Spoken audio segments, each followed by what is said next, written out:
Hello students, today we are going to study about the check the correctness, the uses of dimensional analysis. So first use is what to check the correctness of equations. जैसे कि हमें जो equations हम use करते हैं वो dimensionally correct है कि नहीं वो हमें ये सेशन में देखना है. So basically हम start करते हैं. First topic kinetic equation of motion हम चेक करेंगे. हम पता है तीन काइनेमेटिक इक्वेशंस होते हैं मोशंस के. सो बेसिकली इसमें काइनेमेटिक इक्वेशन ऑफ मोशंस को हम लोग चेक करेंगे. आज डायमेंशनली हम चेक करेंगे कि वो करेक्ट है कि नहीं. तीन इक्वेशंस हैं. v is equals to u plus at, s is equals to ut plus half at square and third one is v square is equals to u square plus 2as. तो इसमें v जो होता है वो होता है final velocity, u stands for initial velocity, a stands for acceleration and t stands for time. s stands for displacement of the particle or object. तो देखो हम अभी डायमेंशनली चेक करेंगे. जैसे कि बाय डायमेंशन अगर इक्वल टू साइन तो इसके डायमेंशन और ये जो टर्म है जो ऑपरेटर हमने यूज किया प्लस हो या फिर माइनस हो उसके साइड की जो इक्वेशंस ये तीनों के डायमेंशंस जो होंगे वो टर्म के डायमेंशन सेम होने चाहिए. तो फर्स्ट ऑफ ऑल हम पहले के लिए चेक करते हैं. वेलोसिटी होता है L M and T पहले लिख के लेंगे.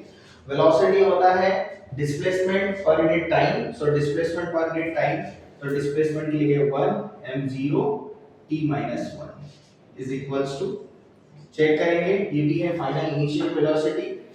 इनिशियल वेलोसिटी के लिए सेम वेलोसिटी है तो L1 m0 t - 1.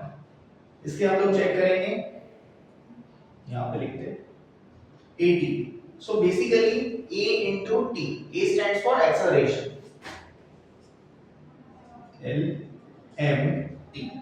Acceleration के लिए यहाँ पे आएगा L1 m0 t - 2. टाइम के लिए आएगा t1. शॉर्टकट में लिखेंगे. तो देखो यहाँ पे अगर आप हमने दोनों अगर चेक किए तो दोनों के डायमेंशंस करेक्ट है. थर्ड के डायमेंशंस आपको चेक करते हैं. इसके डायमेंशन हम नीचे लिखेंगे L1 m0 - 2 plus 1. So it will become L1 m0 t - 1. तो आप देखोगे 1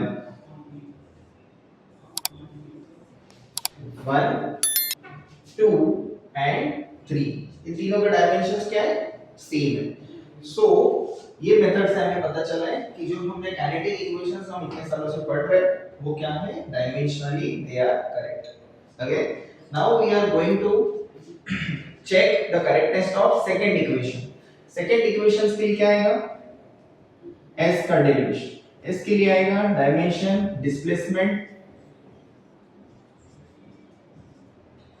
s is equals to displacement और length is equals to 1, length raised to 1, mass 0, time जो रहेगा टाइम भी 0 रहेगा. नेक्स्ट आएगा सेकंड टर्म ut.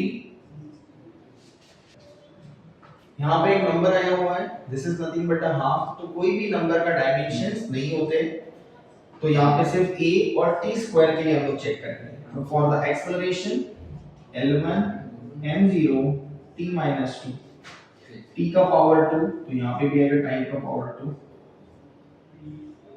ये बन जाएगा L1 m0 t - 2 t + 2. सो ये बन जाएगा t0. तो अगर आप चेक करेंगे तो देखो 1 देन यहाँ पे आएगा 2 और यहाँ पे आएगा 3. तीनों के डायमेंशन आ रहे हैं L1 m0 t0 L1 m0 t0 and again L1 m0 t0. ये तीनों के डायमेंशंस क्या है इक्वल आ रहे हैं. इसका मतलब ये होता है कि ये डायमेंशनली क्या है तो इक्वेशंस करेक्ट है. अभी थर्ड वाला जो है वो आपको होमवर्क में करना है.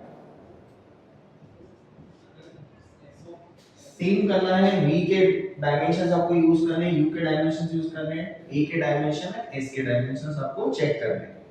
Okay thank you.